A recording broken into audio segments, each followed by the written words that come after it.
자, 우리 기도하고 시작하겠습니다. 하나님 아버지, 아주 오랜만에 우리 오후 예배 드립니다. 이 시간도 말씀이신 주님의 말씀을 우리가 배우고 또 익히며 주님의 말씀으로 살아가고자 결단하는 시간 되게 하시고, 이 시간 시작과 끝 가운데 함께 하셔서 하나님의 역사가 우리 마음 안에서 일어나는 축복의 시간 되게 하여 주시옵소서. 감사드리며 예수님의 이름으로 기도드립니다. 아멘. 자, 우리 창세기 한번 보시겠습니다. 창세기 4장 16절부터 24절입니다. 창세기 4장 16절부터 24절 말씀을 우리 같이 교독하겠습니다. 창세기 4장 16절부터 24절 교독하겠습니다. 가인이 여호와 앞을 떠나서 에덴 동쪽 놋 땅에 거주하더니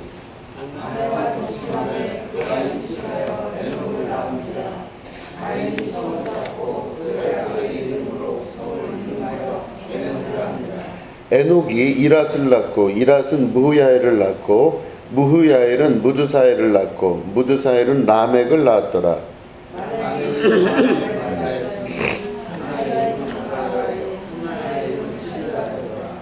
아다는 야발을 낳았으니 그는 장막에 거주하며 가축을 치는 자의 조상이 되었고,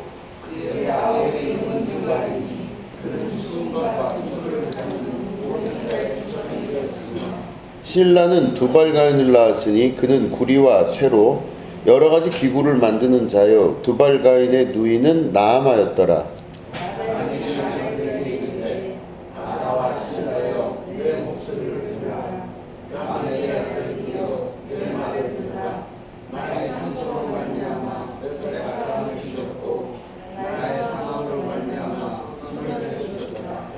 가인을 위하여는 벌이 7배일진데 라멕을 위하여는 벌이 77배이리로다 하였더라.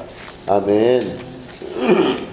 오후 예배 저희가 시작하면서 이제 오후 예배를 어떻게 하면 좋을까 생각을 하다가 인물론, 그러니까 성경에 나와 있는 인물들이 쭉 있지 않습니까? 근데 그 인물들이 뭐 굉장히 많아요. 근데 그 중에서 일단은 거기 나와 있는 사람을 중심으로 이제 이 오후 예배가 진행이 될 거고, 그 중에서 이제 그 사람들의 행태나 여러 가지를 보고 그 하나님이 그들에게서 나타나신 바 된 그 하나님이 어떻게 일하시나 이런 거를 정리해 보는 시간들을 가지려고 합니다. 그래서 이제 창세기에서부터 쭉 시작을 해가지고 뭐 저 끝에까지 가는 게 제일 중요한 목표죠. 근데 어쨌든 그 인물들을 선정해서 하도록 하겠습니다. 이제 오늘 보면 아담이 이제 하나님이 처음으로 사람을 만드셨지 않습니까? 그래서 아담을 만드시고 아담이 아들 둘을 낳죠. 예, 가인과 아벨을 낳습니다. 그런데 가인이 아벨을 돌로 쳐서 죽여요. 질투 때문에 그러죠. 그러니까 그 인류 최고의 그 문제를 성경은 뭐라고 봤냐면은 죄의 시작을 질투로 봤어요. 그러니까 제일 첫 번째 죄는 뭐로 봤냐면은 호기심, 이 탐하고자 하는 호기심. 그러니까 아담이 하와 이야기를 듣고 이걸 먹는 날에는 네가 하나님과 똑같이 될 것이다. 그래서 하나님과 같이 되려고 하는 그 호기심과 욕심, 요게 인류의 최초의 죄를 들어오게 했고, 두 번째 죄가 뭐냐면 질투의 죄예요. 그래서 비교당하는 질투의 죄로 인하여 그 사람을 죽인 역사, 인류 최초의 살인자라고 볼 수 있는 가인의 역사, 이렇게 볼 수 있습니다. 그러니까 성경에서 보면은 이게 이제 그 성경의 이야기지만 우리에게 적용을 해야 됩니다. 우리에게 있어서 가장 큰 죄의 시작이 어디서부터 시작되느냐 보면 우리가 하나님과 같이 되고자 하는 마음입니다. 그래서 높은 자리에 가고 그 높은 곳에서 대접받고 위에서 뭔가를 하려고 하는 그런 일이 있을 때부터 죄가 시작된다고 보는 겁니다. 이 성경의 전체적인 맥락에서 첫 번째 죄의 시작은 대접받는 자, 높은 자. 그러니까 이 아담과 하와 입장에선 자기들이 하나님을 대접하고 하나님을 높여드리는 존재들이니까 그거를 이제 자기들이 오히려 받고 싶은 생각, 그러니까 하나님과 똑같이 되고자 하는 이제 그런 욕심 때문에 그렇게 된다. 이렇게 보는 게 이제 성경의 시각입니다. 그 중에서 이제 특별히 하나님은 말씀이시다. 우리 이거 많이 배우셨죠? 그죠? 태초에 말씀이 계시니라. 말씀이 하나님과 함께 계셨고, 그래서 하나님을 말씀으로 우리가 이야기를 하는데, 왜 그러면 굳이 하나님은 힘이시니라, 하나님은 뭐 빛이시니라, 하나님은 뭐 이런 여러 가지가 있는데 왜 말씀이라 그랬을까? 이거 생각을 해보시면, 그 성경이 기록되고 나서 그 이후에 인간의 역사를 보시면요, 어떤 구조냐면 왕이 나타나는 시기가 있잖아요. 그 왕이 나타나고 난 다음에 왕은 어떨 때 왕이 되냐면요, 자기 입에서 말로 뭘 딱 하면요, 자기 손 하나 까딱하지 않고 앞에 있는 물건을 옮길 수가 있어요. 왕은. 그쵸? 왕은 여기 있다가 야, 여기 있는 바위를 들어다가 저쪽으로 옮겨. 그러면 왕은 말만 했어요. 근데 그게 됐죠. 이 부하들이 옮길 거 아니에요, 돌을. 야, 저쪽 가서 그 어떤 족속들이 있는데 그 마음에 안 들어. 그 놈들하고 전쟁해. 그래서 거기서 죽든 살든 일단 이겨. 그래서 왕은 말만 했는데 밑에 있는 사람들이, 군인들이 가서 전쟁을 치르고 하는 겁니다. 그러니까 다시 말해, 말씀 혹은 말이라고 하는 그 개념은 고대인들의 입장에서 봤을 땐 왕은 말만 해서 모든 걸 만드는 거예요. 그죠? 뭐든지 그 입에서 나오는 건 다 되는 거예요. 자기가 노력하지 않아도 돼요. 자기가 뭐 힘을 쓴다든가 뭐 하는 게 아니에요. 시키면 다 하는 거예요. 그러니까 결국엔 하나님은 말씀이시니라의 그 개념은 뭐냐면 그냥 말씀이시니라 요것만 보는 게 아니라 고대인들이 갖고 있었던 그 말씀에 대한 그 이미지, 이거를 같이 갖고 계셔야 돼요. 그래서 하나님이 말씀이시라는 건 뭐냐면 하나님은 말씀하시면 다 되는 분이세요. 그죠? 그렇기 때문에 왜 말씀으로 자꾸 강조를 하는가 하는 것들을 우리가 문화사적으로 이해를 할 수가 있습니다. 근데 아담이 뭐가 되고 싶었어요? 말씀만 하면 아담이 그 하나님처럼 뭔가를 시키면 다 듣는 존재가 되고 싶은 거죠. 그러니까 그게 유혹이에요. 그래서 선악과를 먹고 하나님과 똑같이 되려고 하는 마음 때문에 그렇게 됐어요. 자기 말에 능력과 힘이 있어야 돼. 그런데 이제 그러면 제가 누구 뭐 시키면 말하면은 누가 들을까요, 안 들을까요? 아주 애매하시구나. 잘 안 들어요. 제가 뭔 말 하면 잘 안 들어요.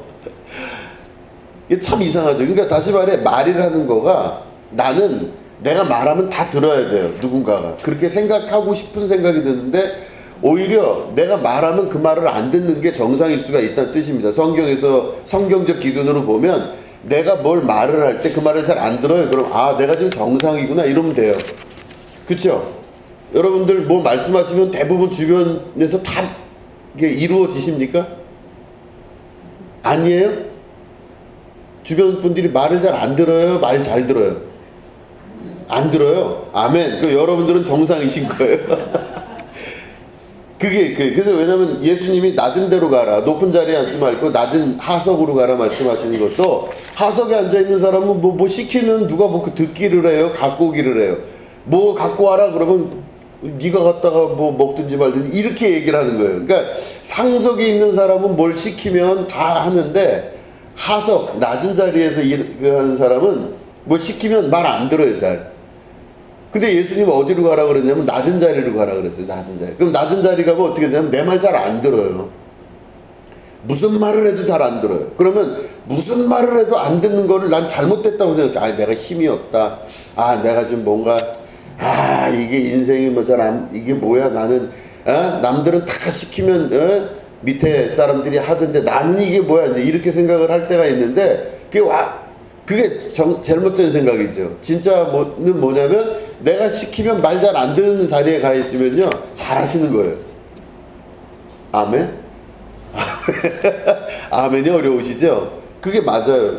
정확하게 하석으로 가 있는 사람은 말 안 들어요. 근데 이제 아담이 그 하나님과 같이 되려고 했습니다. 그러니까 하나님과 같이 되려고 하는 건 시키면 다 하는 그거를 하고 싶었던 거예요. 제일 윗자리.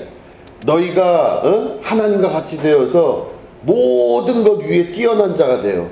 모든 존재들에게 시키고 뭐 하면 다 손가락 하나 까딱하지 않았는데 다 이루어지게 되는 것, 이게 하나님의 권능이거든요. 근데 그 아담이 그걸 하고 싶었던, 이게 죄의 시작은 첫 번째가 그렇게 시작돼요.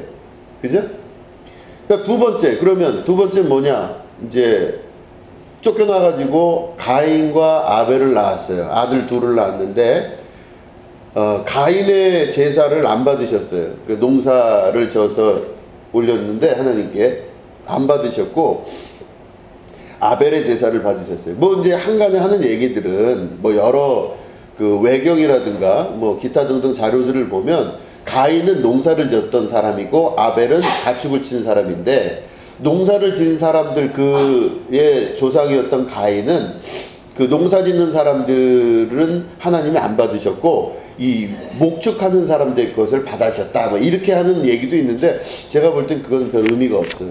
뭐 추정하는 바로는 이 그 농사 짓는 사람 말고 이 가축을 길렀던 그 아벨은 피를 흘렸잖아요. 그 하나님께 제사 드릴 때 양의 피를 흘려서 제사를 드렸기 때문에 생명을 전제 조건으로 하나님께 제사를 드렸다, 뭐 이런 얘기를 또 하는 것도 있는데, 그것도 뭐 그럴싸한데 그렇진 않다고 봐요, 저는. 자, 어쨌든 그 가인과 아벨의 이야기인데, 이 가인과 아벨의 죄가 뭐라 그랬죠? 질투라 그랬죠? 하나님이 내 제사는 안 받으시고 동생의 제사는 받으셨구나 해서 그때부터 화가 나가지고 달려가서 돌로 쳐서 아벨을 죽이는 사건입니다. 이게 질투가 인간에게 있어서의 아주 중요한 그 죄 중에 하나입니다. 그러니까 우리가 많은 부분 힘든 게 뭐냐면요, 절대 비교를 하면 절대 힘들지가 않아요. 그러니까 내가 지금 오늘 이 순간 나만 있어요. 그러면은 난 지금 밥도 먹었고 뭐 특별한 일도 없고 뭐 그냥 이 상태가 저한테는 그냥 괜찮은 거예요. 근데 어디 가서 힘드냐면요, 동창회 나가거나 아는 친구들 만나면 그때부터 힘들어지기 시작해요. 누군 좀 잘났고 누군 좀 안 되고, 누구는 어떻게 됐고 누구는 어떻게 됐고, 그러면 나보다 못하는 사람들 비교해서 행복한 거는 쉽지 않아요. 그렇게 아무리 비교를 해도요, 나보다 더 뭔가가 잘 풀린 사람들이 잘 된 것 같아요. 그럴 때 인간이 막 괴롭기 시작한 거예요. 막 무너지기 시작하고 막 힘들고 이게 뭔지 뭐 모르겠고. 그러니까 하나님은 절대성이신데 그 절대적인 하나님과의 관계 안에서 내가 하나님 형상을 닮았으면 내가 세상을 바라보는 눈도 절대성, 하나님의 절대성의 눈을 가지고 봐야 돼요. 그 무엇을 먹을까 마실까 입을까 이런 거 걱정하는 게 아니라 하나님의 영혼, 하나님께서 나에게 주신 그거를 기준으로 생각할 줄 알고 나에게 주어진 일과 나에게 속한 것들을 감사하고 살아야 되는데, 인간이 그렇게 살지를 못해요. 다 보면 상대 비교예요. 그러니까 가인과 아벨의 그 질투도 결국에는 그 질투가 나타나게 된 첫 번째 이유가 뭐냐, 비교하니까 결국 질투가 나와서 질투의 결론은 살인이 되고 말았다. 이게 성경에서 말씀하고 있는 바입니다. 그러니까 질투 때문에 다 문제가 생기는 거예요. 부글부글 끓어오르는 질투. 왜 이렇게 나는 누가 시키지도 않았는데 부지런하게 비교를 할까? 오늘도 비교하고 내일도 비교하고 어제도 비교하고. 왜 생각 안 하려고 하는데 자꾸 나보다 잘된 그 인간이 떠오를까? 뭔가 나는 왜 이렇게 그 사람에 비해서 잘 안 될까? 이런 생각이 자꾸 나는 게 뭐냐면 상대 비교 때문에 그렇습니다. 그래서 우리 한국 사회가 사실은 이제 지금 같은 경우는 특별히 상대적 빈곤에 힘들어하는 사회가 되고 말았어요. 그러니까 결국은 비교하는 사회, 상대성의 사회, 그거로 인해 나타나는 질투, 그 질투를 감추려고 하는 수많은 메커니즘, 이런 것들이 나타나면서 한국 사회가 사실은 속으로 병이 들고 있는 것입니다. 그러니까 여러분 어쨌든지 간에 이 질투 문제는 좀 해결을 해야 될 것 같아요. 그죠? 이걸 어떻게 해결해야 될지 모르겠으나 어쨌든 질투 문제가 인류에 있어서의 두 번째 큰 문제더라. 그러니까 지금 살인이 문제가 아니에요. 왜냐하면 살인은 질투의 감정을 가지고 있으면 살인이라는 결과가 나온다, 이렇게 보는 거예요. 그러니까 살인 자체가 아니라 왜 살인이 이루어졌을까 봤을 때 첫 번째 질투라고 하는 감정 때문에 시작된 거예요. 그러니까 인류 역사의 첫 번째는 뭐냐면 남보다 제일 위에 올라가려고 하는 하나님과 같이 되려고 하는 죄. 두 번째는 질투의 죄. 이게 아주 큰 죄예요. 자, 그렇기 때문에 우리 안에 있는 그 질투를 다스려야 돼요. 그게 뭐라고 되어 있냐면 성경은 하나님이 가인이 아벨을 돌로 쳐서 죽이기 직전에 하나님이 뭐라고 말씀하시냐면요. 가인아 그러세요.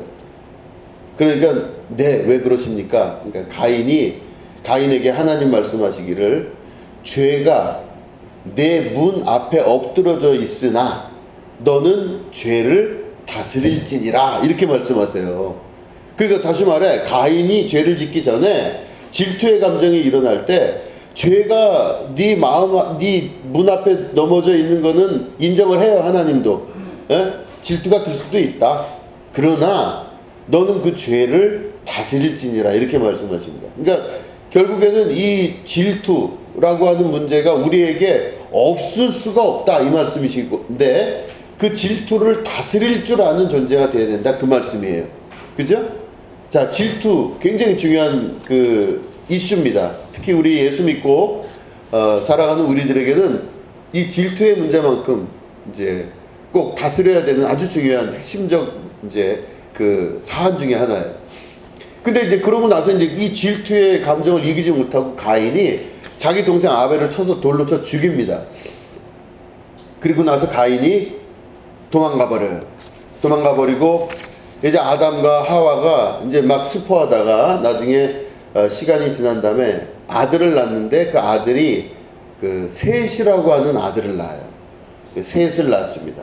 자, 그러면 이 질투로 인해서 죄가 그 내 인생과 인류 가운데 이제 들어오기 시작하는 거예요. 그 질투로 인한 결과의 삶을 사는 사람 가인이 있었고 그 가인이 도망간 다음에 자식을 낳고 살고 또 이쪽은 하나님께서 새로 아벨 대신 주신 세 번째 아들이죠. 그 셋이라고 하는 아들이 쭉 그 족보를 타고 내려옵니다. 그럼 양쪽 족보를 보면서 우리가 비교를 해볼 수가 있어요. 어떤 계획이 하나님께서 이 안에서 이루셨나. 자, 보면 가인의 집안에 관한 이야기가 우리가 읽은 지금 본문 그 창세기 4장에 나와 있는 내용입니다. 그죠? 그 여러분 그 표를 보시면 그 비교가 돼 있죠, 양쪽으로. 그죠? 양쪽으로 비교가 돼 있죠. 저기 혹시 그 아까 남는 거 혹시 있나요? 그 종이 남는 거? 네, 남는 거 하나만 저희 좀 주세요. 자, 보시면은 가인이 여호와 앞을 떠나서 에덴 동쪽 노 땅에 거주하더니 이렇게 돼 있으면서 이제 그렇게 나옵니다. 예. 자, 보시면 자, 저기 제가 나눠드린 요거 다 지금 갖고 계시죠? 예, 보시면 창세기 족보입니다. 자, 1번 아담이 있고 아담이 이제 셋을 낳아요. 근데 셋을 낳는데 아담 나이가 930살 때 죽어요. 그러니까 셋을 낳은 나이는 130살에 셋을 낳는데 아담이 죽은 나이는 930살이에요. 성경의 기록을 보면. 그 다음에 2번 보면 그렇게 낳은 셋이 105살이 됐을 때 에노스라고 하는 그 아들을 낳습니다. 그리고 셋은 912세를 살다가 죽어요. 이게 쭉 나옵니다. 자, 근데 그 옆에 보면 이제 여기 그 아담, 셋, 에노스, 게난 쭉 나오는 거는 이제 아담으로부터 셋을 통해서 그 자손이 기록된 거를 제가 적어 놓은 거고, 오른쪽 끝에 보면은 가인 자손이라고 돼 있죠. 예, 그 2번에 보면은 이제 아담 밑에 가인이 있지 않습니까? 그 가인 밑으로 에녹, 이랏, 무흐야엘, 무드사엘, 라멕, 야발, 유다 뭐 이렇게 쭉 야발, 유발, 그 다음에 두발가인, 나아마 이렇게 나옵니다. 이제 요걸 한번 우리가 좀 확인을 해볼게요. 자, 아담이 셋을 낳고 셋이 누굴 낳았죠? 에노스를 낳았어요. 여기는 이제 소위 하나님께서 선택하셔서 축복받는 가정, 그 집안의 계보라고 볼 수 있어요. 자, 그러면 아담의 손주뻘 되는 거죠. 에노스가. 그 에노스라고 하는 그 이름의 뜻이 뭔지 아십니까? 에노스. 에노스라고 하는 인간 그 이름의 뜻은 인간은 연약하다, 혹은 연약한 인간, 이런 뜻이에요. 에노스라는 뜻이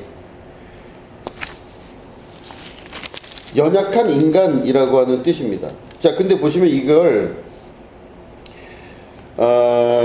보시면은 창세기 5장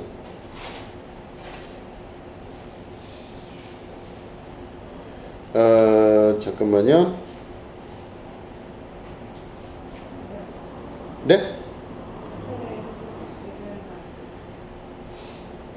예. 에노스 그때부터 하나님을 찾았더라. 어디 있죠, 그게? 4장 26절이요. 예, 그렇죠, 그렇죠. 4장 26절입니다.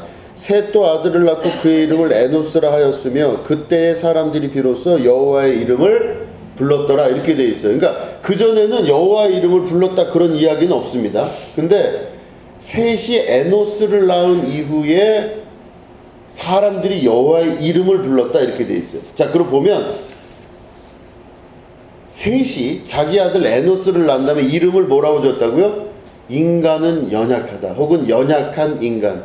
그러니까 다시 말해 죽음 앞에서 아무런 힘이 없어지는 인간의 연약함을 발견을 하고 정말로 자기가 연약하다는 것을 고백하는 그 마음으로 에노스라는 아들의 이름을 그렇게 지은 거예요. 근데 그때부터 사람들이 어떻게 했다고요? 여호와의 이름을 불렀더라, 이렇게 되어 있습니다. 그러니까 이 말은 다른 말로 하면 이 하나님의 축복받는 가정의 그 아담과 그 다음에 셋과 그 이제 손주인 에노스가 나올 때쯤 됐을 때 그들이 자기들의 신앙 고백은 바로 뭐냐면 우리는 연약하구나 라고 하는 신앙 고백을 한 거예요. 아, 내가 연약하구나. 그러니까 자기들의 약함을 알고 그렇게 생각한 이후부터 그들이 여호와를 부르기 시작한 겁니다. 그러니까 신앙생활은 바로 어떻게 되는 거냐면요, 축복받는 가정의 첫 번째 그 덕목은 자기의 연약함을 인정하고 자기의 연약함을 바라볼 줄 알 때 그때부터 여호와를 찾기 시작하는 것입니다. 그죠? 여호와의 이름을 불렀다라는 것이 히브리어 원어를 보면은 한 여호와를 찾았더라, 이것도 되는.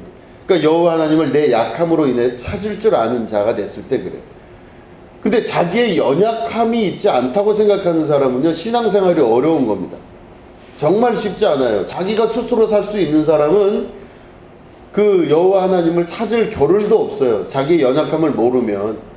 자, 그러면 이렇게 해서 아담이 셋을 낳고 셋이 에노스를 낳으면서 자기의 연약함을 고백하고 살아가는 신앙인들이었는데, 저기는 어떻게 돼요? 그 가인의 자손은 어떻게 돼요? 가인은 4장을 보면 그렇게 돼 있죠. 4장 16절부터 보면 그렇게 돼 있습니다. 가인이 여호와 앞을 떠나서 에덴 동쪽 노 땅에 거주하더니 아내와 동침함에 에녹을 낳은지라. 가인이 성을 쌓고 그의 아들의 이름으로 섬을 이름하여 에녹이라 하였다. 자, 여기 보시면은 가인이 지금 노 땅으로 도망갔잖아요. 그죠? 동생 죽이고 나서 같이 살 수 없으니까 저기 노 땅으로 도망갔어요. 근데 거기서 어떻게 했다고 그랬죠? 첫 번째 한 일이 뭐라고요? 가인이 성을 쌓고, 이렇게 돼 있죠. 가인이 성을 쌓았대요. 그러면 그 말은 뭐냐면 이 성을 왜 쌓냐면요, 외부로부터 누군가가 침입하는 거를 막기 위해서, 나를 보호하기 위해서 성을 쌓는 거예요. 이 성을 쌓는 사람들은요, 다른 사람 위해서 쌓는 게 아니라 나를 위해서 쌓는 거예요. 근데 가인이 도망가서 첫 번째 한 일이 뭐냐면 자기를 보호하기 위하여 성을 쌓기 시작합니다. 이게 그러니까 중심이 어떻게 된 거냐면 자기를 스스로 보호하는 존재가 돼버린 거예요. 자기를 스스로 보호하는 존재가 돼서 성을 쌓은 거예요. 근데 여기 보시면은 아까 셋이 에노스 그 아들을 낳았을 때 그때부터 사람들이 여호와 이름을 불렀다 그랬죠. 이 축복받는 가정 셋은. 그럼 여기는 뭐냐면 자기의 연약함을 깨달았고 인간의 연약함을 깨달은 다음에 이들이 원래는 연약함을 깨닫고 성을 쌓아야 되잖아요. 그쵸? 아니 내가 약하면 성을 쌓아야 되잖아요. 성을. 근데 이들은 전혀 다르게 행동했죠. 그들이 여호와의 이름을 불렀더라 이렇게 돼 있죠. 그러면 이쪽 가인은요, 자기가 연약함을 알고 성을 쌓아요. 그래서 자기를 철저히 보호하려고 이렇게 준비한 사람이었고, 이쪽 셋은 어떻게 했냐면 자기의 연약함을 깨닫고 아들 이름을 에노스라고 짓기 시작해요. 에노스. 그래서 그때부터 여호와의 이름을 부르고 여호와를 찾고 하나님과 동행하고자 하는 기도의 생활을 시작한 겁니다. 그러니까 이 가인과 셋이 서로 살아가는 첫 번째 방식이 다른 거예요. 지잘난 못에 자기를 지키려고 스스로 할 수 있다고 생각한 가인은 성을 쌓기 시작해요. 자, 아니나 다를까 쭉 자손들이 내려오는데 어떻게 되죠? 7번째, 이제 뭐 중간에 여러 사람들이 나오지만, 자, 제가 이제 나눠드린 족보를 보시면 1번이 아담, 그죠? 아담과 하와죠. 그때부터 쭉 내려가서 보니까 7번째에 누가 나오죠? 에녹이 나오죠. 축복받은 그러니까 축복받은 셋의 자손, 그러니까 아담부터 해서 7대 손인 에녹이 나와요. 자, 근데 에녹은 어떻게 되죠? 여러분 잘 아시듯이 에녹은 하늘로 그냥 들림을 받습니다. 그래서 죽음을 겪지 않고 하늘로 들림 받은 자가 돼요. 그 에녹이. 자, 그런데 똑같은 7번째 자손이 상대적으로 비교돼서 나오죠. 그게 누구냐면은 라멕이라고 하는 가인의 자손이에요. 저주받은 자, 자기를 보호하는 자, 육신에 처한 자인 가인의 자손이 7번째는 상대 비교가 되는 게 라멕이에요. 이 라멕이라고 하는 사람은 여러분 보시면 라멕에 대한 이야기가 많이 나오죠. 자, 보시면 4장, 창세기 4장 19절부터 이제 제가 읽어볼게요. 라멕이 두 아내를 맞이하였으니 하나의 이름은 아다요 하나의 이름은 실라였더라. 아다는 야발을 낳았으니 그는 장막에 거주하며 가축을 치는 자의 조상이 되었고, 그죠? 장막에 거주하고 가축 치는 자의 조상이 되었고, 그의 아우의 이름은 유발이니 그는 수금과 퉁소를 잡는 모든 자의 조상이 되었으며, 실라는 두발가인을 낳았으니 그는 구리와 쇠로 여러 가지 기구를 만드는 자요 두발가인의 누이는 나아마였더라. 자, 여기까지 보시면 이 7번째, 자, 아담서부터 7번째 자손인데 양갈래로 갈라져요. 셋의 자손과 가인의 자손이 갈라지는데 7번째에서 셋의 자손인 에녹은 죽음을 겪지 않고 하늘로 들림받아 올라간 존재가 돼요. 근데 이쪽 라멕의 자손들은 어떻게, 라멕이 있고 라멕의 자손들은 설명하는 걸 보니까 인간적으로 무지하게 기술이 발전을 한 겁니다. 이 기술 저 기술 다 있어요. 뭐 칼과 창을 만드는 자도 있고, 저기 퉁소를 부르는 자도 있고, 뭐 이것저것 되게 많아요. 자, 보시면 인간적인 눈으로 봤을 때 설명할 것이 맞는 이 가인의 자손은 뭔가 잘 살 수 있는, 인간적으로 볼 때는 뭔가 굉장히 여러 가지 기술이 많고 할 게 많은 존재들로 기록이 되어 있습니다. 근데 이쪽 에녹은요, 한 게 없어요. 그를 설명할 게 별로 없어요. 그가 그냥 왔다가 간 거예요. 하나님 나라로. 그럼 이 두 개가 왜 이렇게 나눠져 있을까? 이렇게 생각을 해보면은, 여기 제가 이제 숫자를 적어 놓은 이유가 있습니다. 이게 7번째의 자손들이, 셋의 자손은 에녹, 이쪽 그 가인의 자손은 라멕 이렇게 돼 있죠. 이게 7번째입니다. 그 7이라고 하는 거가 히브리어에서는 자인이라고 하는 알파벳을 씁니다. 그래서 알렘, 베트, 김멜, 달렛 이렇게 뭐 쭉 나오다가 자인이라고 하는 7번째를 쓰는데, 이 7이라는 숫자, 자인이라는 뜻이 뭐냐면 의미가 다 있어요. 하나님의 완전하심, 하나님이 완전히 이루심, 그 뜻이에요. 자, 그러면 우리 보시면 하나님이 우리 세상을 만드셨을 때 첫째 날, 둘째 날, 셋째 날 하다 6일까지 일하시고 7번째 쉬셨죠. 그러니까 7번째 날이 무슨 날이냐면 6일까지 일하고 나서 7번째 날이 완전한 날이에요. 완전한 날. 완전한 때는 아무것도 할 게 없잖아요. 완전하기 때문에. 그러니까 7번째 날이 완전한 날입니다. 그래서 그날을 완전하기 때문에 할 일이 없어서 쉬시는 거예요. 완전하기 때문에. 그러면 하나님의 역사가 쭉 되다가 7번째에서 뭐가 된다고요? 완전하게 되는 거예요. 이게 하나님 뜻이 이루어지는 거예요. 자, 그러면 요 셋의 자손들 쭉 보니까 7번째에 에녹이 하늘로 올림받았죠. 죽음을 겪지 아니하고. 그죠? 이게 바로 뭐냐면은 하나님의 뜻이 사람 그 가정에게 역사를 이루기 시작하셨을 때 7번째 하나님의 뜻의 완성은 바로 뭐냐면 죽음을 넘어서는 자가 되는 거예요. 그죠?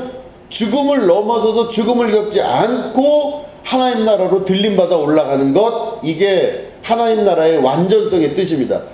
그렇기 때문에 예수님이 그걸 완전하게 이루신 거예요. 부활은 다시 말해 죽음을 통과하셨다는 뜻이에요. 죽음을 이기셨다는 뜻이거든요.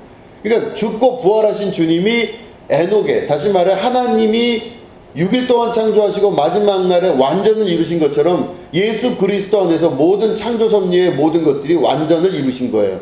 그래서 죽고 부활하신 거예요. 다시 말해 죽음을 넘어서신 거죠. 그 역사가 이제 하나님의 뜻이 이루어지게 되는 가정과 그 민족 안에 나타나는 형상인데, 자, 이쪽 그러면 똑같이 7번째 하나님의 완전을 주장하는, 하나님의 완전이 이루어지는 그 7번째 가인의 가정은 어떻게 됐죠? 별의별 게 다 있죠. 막 그 자식들이 뭐 이런 기술도 있고 저런 기술도 있고, 그러니까 다시 말해 살아가고 자기를 보호할 수 있는 모든 기술을 완벽하게 갖춘 그런 인간의 기술들이 가인의 집안에서 나타나요. 그러니까 하나님의 완전이 아니라 인간의 완전을 추구하는 것에서 제일 잘 발달된 게가 어디예요? 라멕이에요.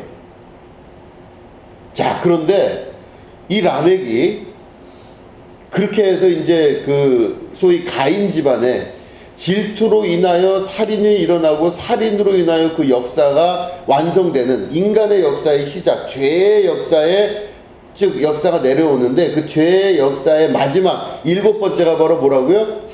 인간의 최고인데, 그때 무슨 일이 벌어진 줄 아세요? 라멕이 지금 뭐라고 여기 아까 보니까 우리 읽은 말씀에 되어 있죠? 라멕이 아내들에게, 그러니까 몇 절이죠? 23절이죠? 그죠? 우리가 4장 23절 읽었는데, 라멕이 아내들에게 이르되 아다와 실라여 내 목소리를 들으라. 라멕의 아내들이여 내 말을 들으라. 나의 상처로 말미암아 내가 사람을 죽였고 나의 상함으로 말미암아 소년을 죽였도다. 가인을 위하여는 벌이 7배일진데 라멕을 위하여는 벌이 77배리로다 하였더라. 이렇게 돼 있어요. 그러니까 7번째, 다시 말해 하나님의 완성을 이룬 이쪽 집안에는 하늘로 죽음을 겪지 않고 올라가는 그 은혜가 있는데, 라멕은요 사람을 죽였대요. 근데 뭐 때문에 죽였다 그랬죠? 나의 상처로 인하여 내가 소년을 죽였도다, 이렇게 돼 있죠. 자, 이제 여기서 그 소년이 누굴까, 이런 이제 궁금증이 생겨요. 그러니까 제가 자료를 뒤져보기 시작했습니다. 막 자료를 뒤져보는데 성경에 보면은 야살의 책이라는 책이 있어요.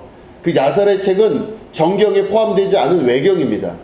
근데 이 야살의 책에 그게 있어서 그 야살의 책이 이제 성경의 대략 구약에 2번 정도가 나와요. 근데 일단 그 야살의 책을 제가 구입을 해갖고 이제 읽어보기 시작했습니다. 근데 야살의 책에 나와 있는 내용이 그 라멕의 이야기가 조금 더 자세히 나와 있어요. 자, 들어보세요. 라멕이 나이가 많아요. 나이가 아주 이제 노쇠하게 나이가 많아지고 노쇠해가지고 눈이 잘 안 보여요. 그러니까 노안이 온 거겠죠. 그러니까 몸도 막 힘들어요. 근데 그 아들 중에 하나가 두발가인이라는 아들이 있었어요. 이게 이제 야살의 책에 나온 내용입니다. 이 두발가인이 아버지와 함께, 이 라멕과 함께 같이 사냥을 나가요. 그럼 사냥을 나가서 어떤 일이 벌어지냐면, 이 라멕은 활을 잘 쏘는 사람이래요. 그래서 활을 잘 쏘는데 이 눈이 잘 안 보일 거 아니겠습니까? 노안이 와서 눈이 안 보여요. 그러니까 옆에 있었던 두발가인이, 아들이 와가지고, 아버지, 내가 아버지의 눈 역할을 해드릴 테니 제가 바라보는 그쪽에 제가 똑바로 보면 아버지가 화살을 그쪽으로 당기시면 그 동물을 잡을 수 있지 않겠습니까? 그래서 둘이 나가요. 그래서 아들이 무슨 역할을 한다? 눈 역할을 하고, 이 아버지는 그대로 기력은 있어서 이 화살을 잘 쏘는 사람의 일을 하는 거예요. 그러니까 어느 날 이제 사냥을 나간 겁니다. 아버지 라멕과 아들 두발 가인이 같이 나가요. 그러니까 두발 가인이 어떻게 했냐면은 아버지 저기 동물이 지나가고 있습니다. 그러면서 아버지의 팔을 잡아가지고 아버지는 화살을 시위를 당기고 있고 아들이 자기가 눈의 역할을 하니까 화살을 이렇게 옮기다가 딱 멈춰요. 아버지 쏘세요. 그래요. 그럼 아버지가 탁 쏴요. 그러면 몇 미터 정도 앞에 있다 얘기를 했겠죠. 그래서 어느 정도 앞에 있으니까 요 각도를 조절하십시오 이렇게 해갖고 이제 아버지가 그 기술대로 조절을 해가지고 쐈는데 그 쏴서 맞춰서 이제 거기 가는 거예요. 가서 이제 죽은 동물, 자기들이 잡은 동물을 잡으러 갔더니 그게 동물인 줄 알았는데 사람인 거예요. 사람을 쏜 거예요. 그래서 누군가 봤더니 그 사람이 누구냐면 가인이에요. 할아버지 중에서도 높은 할아버지죠. 그 가인 할아버지가 900 몇 살까지 살았다고 그랬죠? 기록이 안 돼 있네. 그 가인 할아버지가 그때까지 죽지 않았어요. 죽지 않고 그대로 살아 있었는데 가인 할아버지를 활로 쏴서 죽인 겁니다. 그러니까 이 라멕이 자기 할아버지를 쏜 그 고통이 너무 컸던 거였었어요. 그래서 거기서 비명을 지르고 괴로워하다가 거기서 자기 아들 두발 가인을 활로 다시 쏴서 죽이게 돼요. 너 때문에 이렇게 됐다.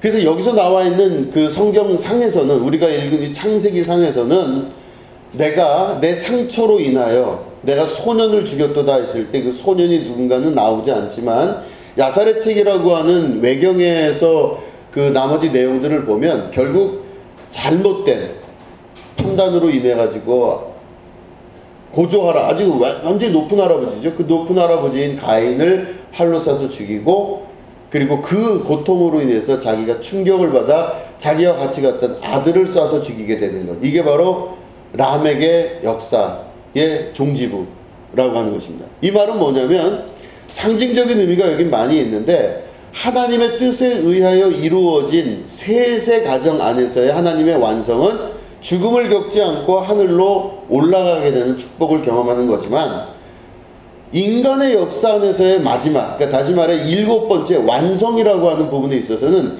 가인이라고 하는 질투로 시작돼서 살인한 집안의 역사 안에 맨 마지막에 그런 결과를 낳게 되었더라 라는 게 성경의 기록입니다.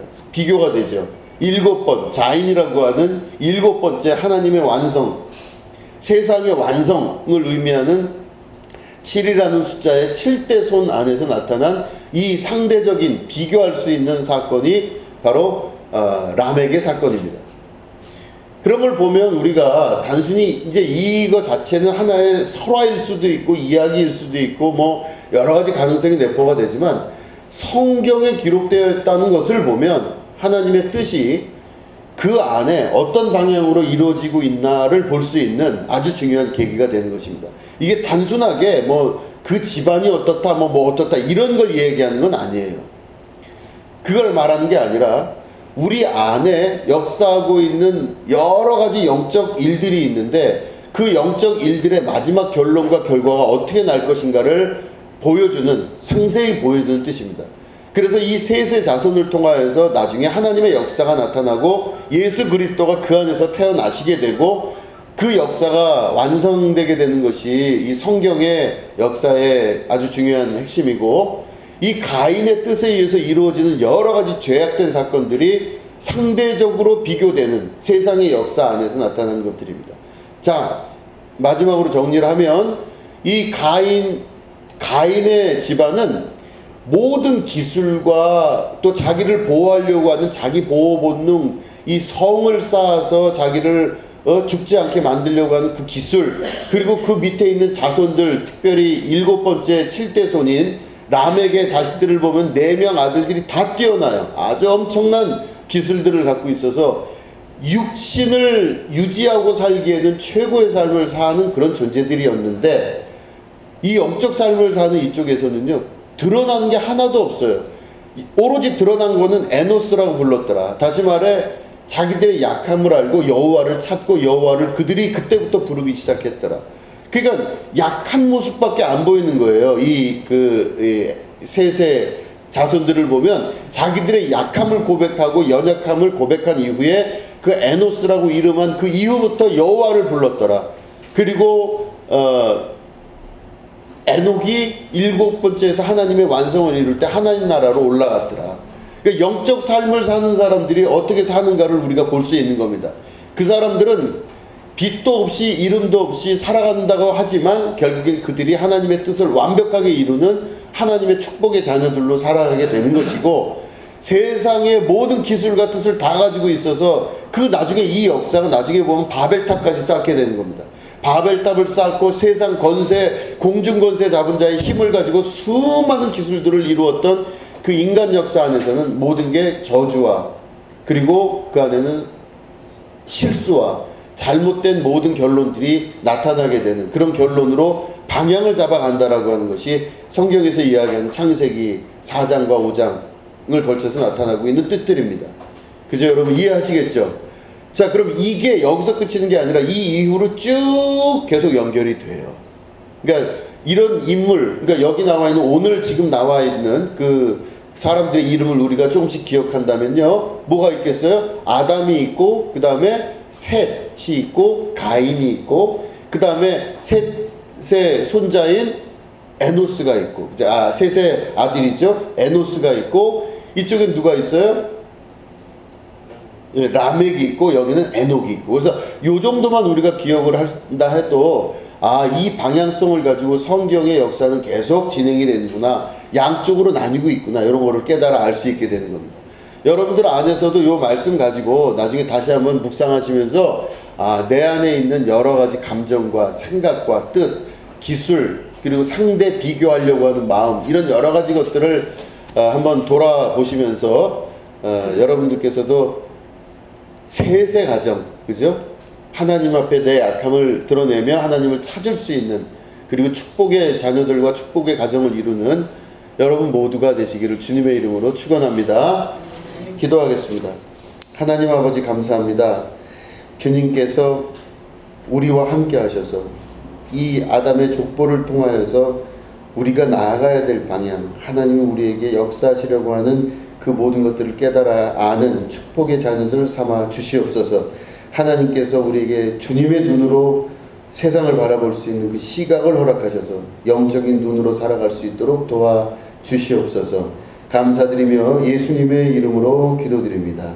아멘.